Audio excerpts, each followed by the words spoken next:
வணக்கம் மாணவர்களே. இந்த வீடியோவில் 11ஆம் வகுப்பு கணிதம் அத்தியாயம் 4 சேர்ப்பியல் மற்றும் கணித தொகுத்தறிதல் இதில் எடுத்துக்காட்டு 4 66 பார்க்க போகிறோம். என்ன கொடுத்துருக்காங்க பாருங்க. n greater than or equal to 1க்கு 3 அடுக்கு 2n + 2 - 8n - 9 ஆனது 8ஆல் வகுபடும் என்பதை நிரூபிக்க. இந்த இது 8ஆல் வகுபடும் நம்ம நிரூபிக்கணும். எதை பயன்படுத்தி? கணித தொகுத்தறிதலை பயன்படுத்தி நம்ம நிரூபிக்க போகிறோம். சரியா? பாருங்க, கொடுத்துருந்தது நம்ம P of n எடுத்துட்டோம். முதல்ல nக்கு நம்ம என்ன பிரதியிடணும்? இங்கே greater than or equal 1 இருக்கு. அப்போ 1 எடுத்து நம்ம செக் பண்ணலாம். P of n 1ன்னு பிரதிட்டு சுருக்கணும். வரக்கூடிய ஆன்சர் 8ஆல் வகுபடுதா இல்லையான்னு நம்ம செக் பண்ணணும். அதுக்கு அடுத்தது n இருக்க இடத்துக்கு kன்னு மாற்றணும். அது உண்மைன்னு எடுத்துக்கிட்டு திரும்ப k இருக்க இடத்துக்கு k + 1 என்பது உண்மைன்னு நம்ம நிரூபிக்கணும். சரியா? பாருங்க, இப்போ நம்ம முதல்ல செக் பண்ண போகிறது n = 1. n = 1 அப்படின்னா P of 1 = 3 அடுக்கு. இந்த இடத்துல 1ன்னு பிரதியிடுவோம். அப்போ 1 2 பேருக்குன்னா 2 2 2 கூட்டிட்டோம்னா 4. இந்த இடம் புரியுதா பாருங்க. இந்த இடத்துல 1ன்னு பிரதியிடுவோம். 2 2 2 + 2 4 மைனஸ் இந்த இடத்துல 8. இந்த இடத்துல 1ன்னு பிரதியிடும். 1 8 பேருக்குன்னா 8 தான். -9. 3 4 தடவை 3 பெருக்கல் 3 பெருக்கல் 3 பெருக்கல் 3 3 9 9 27 27 3 81 மைனஸ் -8 -9னா -17. அப்போ 81லேருந்து 17 கழிச்சுனா 64. இந்த 64 ஆனது எதால் வகுபடும்? 8ஆல் வகுபடும். 8ஆல் கண்டிப்பாக வகுபடும். அப்போ 64 8ஆல் வகுபடுறதுனால எது உண்மை? P of 1 என்பது உண்மை. அடுத்து நம்ம என்ன செய்யணும்? P of k நம்ம உண்மைன்னு எடுத்துக்கணும். P of k n இருக்கிறதெல்லாம் kன்னு மாற்றிருங்க. 3 அடுக்கு 2k nக்கு பதிலாக k +2 -8 nக்கு பதிலாக k -9 அப்படியே வந்துடும். என்பதும் உண்மைதான். இது உண்மையாக இருக்கும் அப்படின்னா கண்டிப்பாக இது என்னவாக இருக்கும்? 8ன் மடங்காகத்தான் இருக்கணும். P of k உண்மை அப்படின்னா இது 8ஆல் வகுபடும் அப்படின்னா இது கண்டிப்பாக எதனுடைய மடங்காக தான் இருக்கும்? 8ன் மடங்காகத்தான் இருக்கும். 8ன் மடங்கு 8 லாம்டா. சரியா?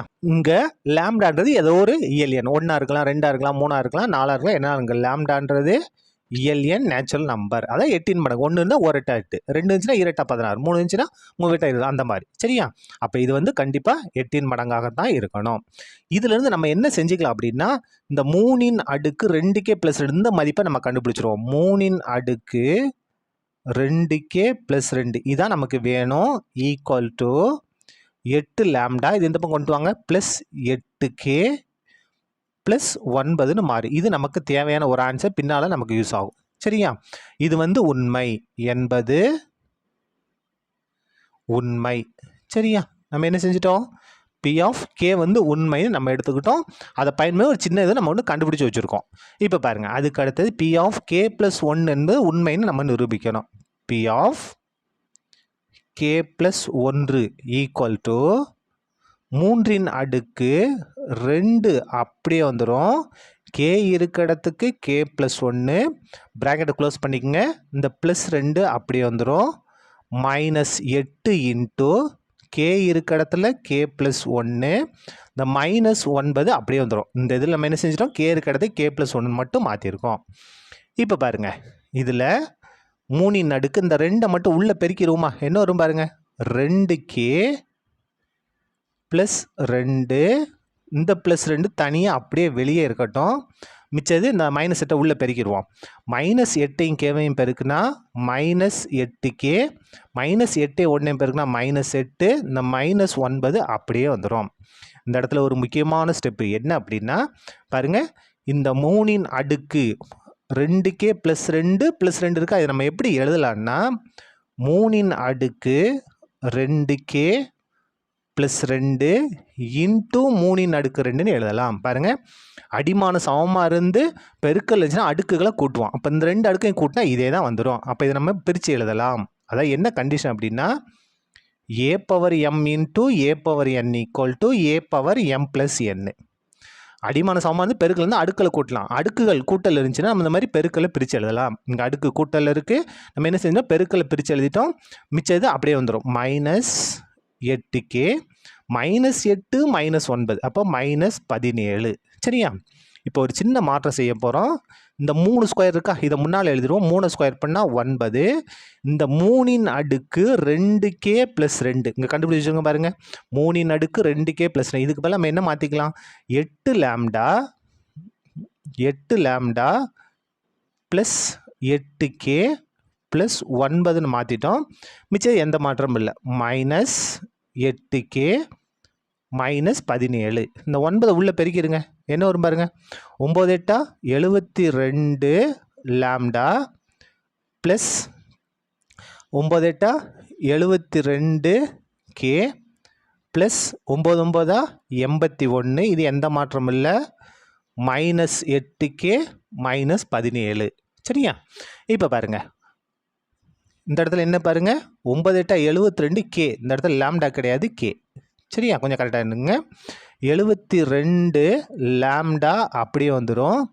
இங்கே ஒரு 72k, இங்கே -8k. 72லேருந்து 8 கழிச்சுனா 64k plus 64k.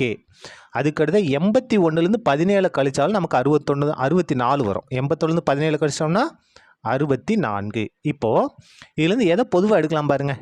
8 பொதுவாக எடுத்துருவோமா? நம்ம 8 பொதுவாக எடுத்துனா 9 8 72, 9 லாம்டா வரும். ப்ளஸ் 8 எடுத்துட்டோம்னா 8 8 64, அப்போ உள்ள 8k மட்டும் வரும். 64 8 பொதுவாக எடுத்தால் 8 8 64. புக்கில் பார்த்தீங்கன்னா இந்த இடத்துல உங்களுக்கு 1ன்னு இருக்கும், இந்த இடத்துல 1 வர்றதுக்கு வாய்ப்பு இல்லை. சரியா? இப்போ பாருங்கள், இது வந்து என்ன அப்படின்னா 8 இன்ட்டு, அதாவது 8ன் மடங்காக இருக்குது. இந்த ப்ராக்கெட்டில் இருக்கிறதுக்கு எல்லாம் வேறு ஏதாவது பேர் கொடுத்துருவோமா? லாம்டா 1ன்னு கொடுத்துடலாம். இல்லை வேறு எதாவது கொடுத்துக்கலாம், எம் கொடுத்துக்கலாம், என்னாலும் கொடுத்துக்கலாம். நான் வந்து லாம்டா 1 எடுத்துட்டேன். இங்கு லாம்டா 1ன்றது என்ன அப்படின்னா 9 லாம்டா ப்ளஸ் 8k ப்ளஸ் 8. இந்த ப்ராக்கெட்டுக்கு மேலே வேறு பேர் கொடுத்துருக்கேன். என்னென்னு கொடுத்துருக்கேன்? லாம்டா 1ன்னு கொடுத்துருக்கேன். இப்போ பாருங்கள், இந்த p ஆஃப் k + 1ன் மதிப்பு என்னவா இருக்குது? 8ன் மடங்காக இருக்குது. இந்த லாம்டாது ஏதோ ஒரு நம்பர் 8ன் மடங்காக இருக்குது. இந்த p ஆஃப் k + 1 8ன் மடங்கு, முன்னால் 8 இருக்கிறதுனால இது வந்து 8ன் மடங்கு. 8ன் மடங்காக இருக்கிறதுனால இது கண்டிப்பாக எதால் வகுப்படும்? 8ஆல் வகுப்படும். ஆனது எது? therefore p ஆஃப் k + 1 ஆனது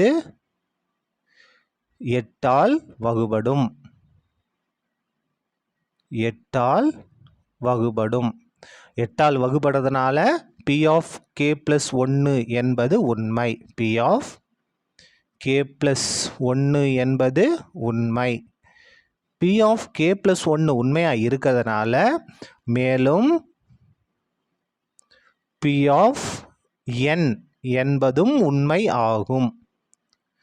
என்பதும் உண்மை. எப்போ அப்படின்னா என்னோட மதிப்பு > 1 இருக்கும்போது. சரியா? அவ்வளோதான்.